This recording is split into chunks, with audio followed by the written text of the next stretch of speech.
প্রচুর।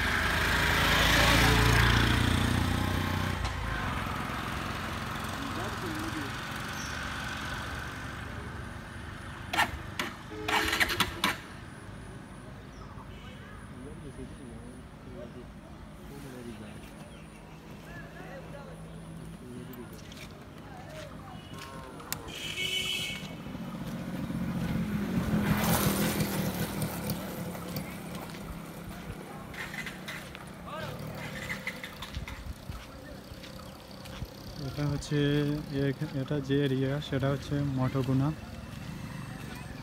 বিশ্বনাথ থেকে জগন্নাথপুর রোডে কালীগঞ্জ বাজারের পরে এই সম্পূর্ণ গ্রামটা কিন্তু বন্যায় প্লাবিত হয়ে গেছিল। আজকে বন্যার এদিকে পঞ্চম দিন, এখানে হেঁটে চলার কোনো ব্যবস্থা ছিল না, এদিকে গলা পরিমাণ পানি ছিল।